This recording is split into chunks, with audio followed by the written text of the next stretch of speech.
नमस्कार दोस्तों, आज हम इस वीडियो में बात करने वाले हैं बिरसा मुंडा के जीवन को लेकर और हम बताएंगे कि कैसे बिरसा मुंडा ने अपनी जनता के लिए, अपने लोगों के लिए अपनी जान का बलिदान कर दिया।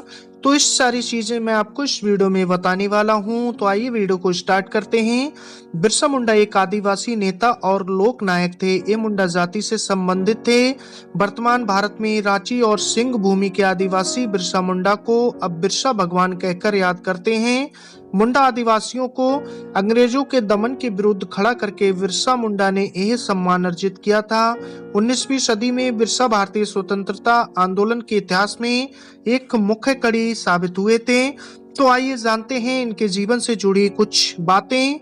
बिरसा मुंडा का जन्म रांची झारखंड में 15 नवंबर 1875 को हुआ था। झारखंड के इतिहास में बिरसा मुंडा एक ऐसा नाम है जिसका जिक्र करना ही काफी है। इनका नाम सुनते ही वहां के लोगों की आंखों में चमक की रोशनी देखने को मिल जाती है। वहां के युवा उन्हें अपना आइडियल मानते हैं। बिरसा मुंडा ने अंग्रेजों का डटकर सामना किया और लगान वापसी के लिए उन्हें अंग्रेजों को मजबूर किया और अपनी मांगे पूरी करने के लिए बेबस कर दिया। यहाँ तक कि उन्होंने अंग्रेजों के खिलाफ गुरिल्ला युद्ध छेड़ दिया। हालांकि फिर वह पकड़े भी गए और उनके साथियों के साथ उन्हें जेल में डाल दिया गया, लेकिन फिर भी वे ना तो अंग्रेजों के सामने झुके और ना ही वह इस आंदोलन से पीछे हटे। धरती पुत्र बिरसा मुंडा का उदय और इनका इतिहास तो बताना चाहूंगा कि बिरसा ने जिस समय जन्म लिया उस समय अंग्रेजों का अत्याचार चरम सीमा पर था। आदिवासियों की कृषि प्रणाली में लगातार बदलाव किए जा रहे थे, जिस कारण आदिवासी किसानों के भूखे मरने की स्थिति बनती जा रही थी। आदिवासियों की जमीनें उनसे छीनी जा रही थीं, जबरदस्ती लोगों के धर्म परिवर्तन कराए जा रहे थे। अब बिरसा कुछ बड़े हो गए थे। उन्होंने यह सब देखा और लोगों की परेशानियों को महसूस किया। उनके अंदर भी अंग्रेजों के प्रति विरोध का भाव उत्पन्न हो चुका था। उस समय क्रोध की ज्वाला उनकी आंखों में देखी जा सकती थी, लेकिन उम्र में छोटे होने के कारण वह चुप थे, क्योंकि वह ज्यादा कुछ कर नहीं सकते थे। वह अपने गुस्से को शांत करके सही समय का इंतजार कर रहे थे कि कब वह बड़े हो जाएं और अंग्रेजों को उनकी नानी याद दिलाएं और उनका जमकर सामना करें। माना जाता है कि उन्हें एक स्कूल में पढ़ाई करने के लिए, अपनी अच्छी पढ़ाई करने के लिए अपना धर्म बदलकर क्रिश्चियन बनना पड़ा था और ईसाई धर्म को अपनाना पड़ा। लेकिन बाद में उन्होंने फिर से हिंदू धर्म में वापसी की और हिंदू ग्रंथों को पढ़कर उनसे हिंदू ज्ञान को प्राप्त किया और अपने हिंदू आदिवासी लोगों को हिंदू धर्म के सिद्धांतों को समझाया।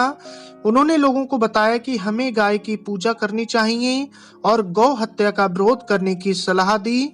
उन्होंने अंग्रेजों की दमन नीति का विरोध करने के लिए अपने मित्र भाइयों को जागरूक किया। उन्होंने सभी को एक नारा दिया, रानी का शासन खत्म करो, अपना साम्राज्य स्थापित करो। धीरे धीरे आदिवासियों के हितों के लिए उनका विद्रोह इतना उग्र हो गया कि उन्हें लोग धरती आबा यानी धरती पुत्र कहकर बुलाने लगे। आज भी आदिवासी जनता उनको बिरसा को भगवान बिरसा मुंडा के नाम से पूछती है। लगान माफी के लिए खोला मोर्चा। आपको बताना चाहूंगा कि बिरसा मुंडा ने अंग्रेजों के अत्याचार देख रहे थे।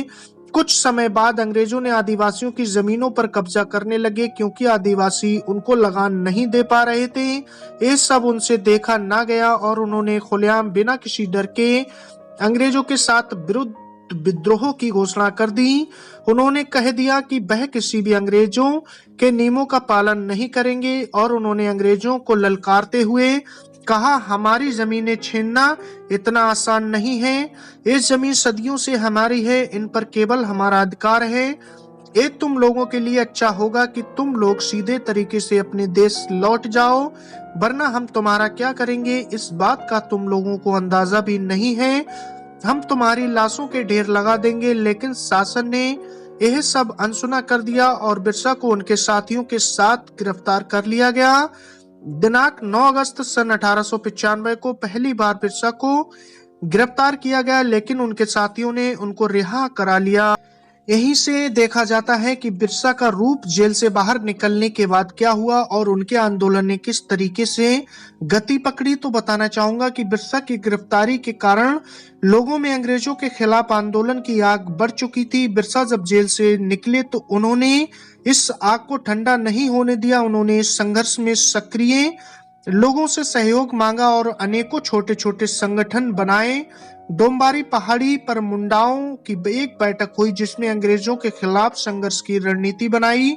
वहां अलग अलग तरह के लोग थे, जिनमें कुछ लोग तो चाहते थे कि सारी लड़ाई शांति से हो, पर ज्यादातर लोगों का मानना था कि ईंट का जवाब पत्थर से देना चाहिए, अर्थात विद्रोह जमकर करना चाहिए। उनका कहना था कि चुप बैठकर या शांति से कुछ भी प्राप्त नहीं होगा। अब जमाना बदल चुका था, इसलिए उन्हें अपने विद्रोह को संपन्न करने के लिए हथियारों का सहारा भी लेना पड़ेगा।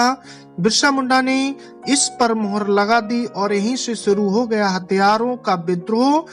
जब यह खबर अंग्रेजों को लगी तो आदिवासियों ने उग्र तैयारियां कर रखी थी, लेकिन अंग्रेजों ने इसके खिलाफ साजिश बनाई और उन्होंने अपनी दमन नीति से उनको बहुत दबाने की कोशिश की।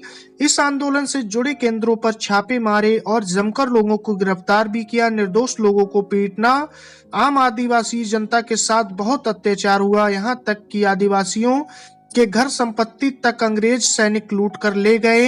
ये सब देखकर आंदोलनकारियों से रहा नहीं गया और वह भी भड़क पड़े। उन्होंने भी अपनी कार्रवाई शुरू कर दी और अंग्रेजों के कार्यालयों पर हमला बोल दिया और कई जगह तो आग भी लगा दी। इसमें कई अंग्रेज अफसरों ने अपनी जान गंवा दी। इसी के बाद बताना चाहूंगा कि आखिर क्या था गोरिल्ला युद्ध। तो बिरसा के नेतृत्व में उनके साथियों ने मिलकर अंग्रेजों के खिलाफ धावा बोल दिया, जिसे गोरिल्ला युद्ध का नाम दिया गया। इस युद्ध ने अंग्रेजों को तोड़ कर रख दिया। अंग्रेजों को समझ नहीं आ रहा था कि बिरसा मुंडा से इसका बदला कैसे लें। अंत में अंग्रेजों ने फैसला लिया और अपने आसपास के जिलों से एक सेना बुलाई और इस आंदोलन को खत्म करवाने का मन बना लिया। इस युद्ध में एक तरफ से धनुष बाण भाले बर्छों और कुल्हाड़ी से लड़ाई लड़ी गई, तो वहीं दूसरी ओर सेना के बंदूकें किसी भी कीमत पर रुकने को तैयार नहीं थी। वह इस आंदोलन को कुचल कर रख देना चाहती थी। आंदोलनकारी को डोम्बारी पहाड़ियों पर अंग्रेजी जो ने घेर लिया और सेना ने विद्रोहियों को हथियार फेंक देने को कहा। इसके जवाब में विद्रोहियों ने नारेबाजी करना शुरू कर दी। गोरो, तुम्हें अपने देश वापस जाना होगा। ये सुनकर अंग्रेजों ने अंधाधुंध गोलियां चलाना शुरू कर दिया और हजारों आंदोलनकारियों को बंदूक की गोलियों से भून कर रख दिया। इसके बावजूद बिरसा मुंडा नहीं पकड़े गए। बिरसा की गिरफ्तारी आखिर कब हुई थी? बिरसा मुंडा की गिरफ्तारी तो बताना चाहूंगा, बिरसा अपने साथियों को साथ जामक्रोपी के जंगल में भाग गए। अंग्रेज इस जंगल के रास्ते अनजान थे। बिरसा का यहाँ से पकड़ा जाना नामुमकिन था। बिरसा मुंडा ने इस जंगल को ही अपना घर बना लिया। वह छिपकर गांव गांव जाते थे और अपने आंदोलनकारियों को इस तरह उन्होंने जारी रखा। सब कुछ ठीक चल रहा था, तभी उनके कुछ लोगों ने अंग्रेजों की बातों में आकर सरेंडर कर दिया। ये बिरसा मुंडा के लिए और देश के लिए अच्छी खबर नहीं थी, लेकिन अब वह पहले से भी ज्यादा सावधान हो गए। उन्होंने डर था कि जिन्होंने सरेंडर किया है वे अंग्रेजों के सामने सारे राज न खोल दें, और वैसा ही हुआ, जिस कारण अंग्रेजों ने तेजी से जंगल को खत्म करना शुरू कर दिया, जिस कारण बिरसा मुंडा ने अपनी जगह बदल दी। पर फिर भी एक दिन बिरसा को जामक्रोपी के जंगल में सोते हुए गिरफ्तार कर लिया गया और उनके सभी साथियों को भी गिरफ्तार कर लिया। आखिर कब हुई थी बिरसा मुंडा की मृत्यु?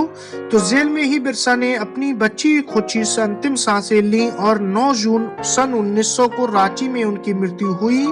बिरसा मुंडा केवल 25 साल जिए, पर उन्हीं वर्षों में उन्होंने बहुत कुछ कर दिखाया और देश के लिए अपना जीवन बलिदान कर दिया। तो ये थी आदिवासी बिरसा मुंडा के जीवन से जुड़ी कुछ कहानी जो मैंने आपको बताई। दोस्तों, अगर आपको लगता है कि इस कहानी में कुछ चेंजिंग है तो आप हमें कमेंट्स बॉक्स में जरूर लिखकर बताएं, और अगर कुछ कमी रह गई है तो भी हमें जरूर लिखकर बता दें। मिलते हैं फिर नेक्स्ट वीडियो में नेक्स्ट जानकारी के साथ। आपने अपना कीमती वक्त दिया, तब तक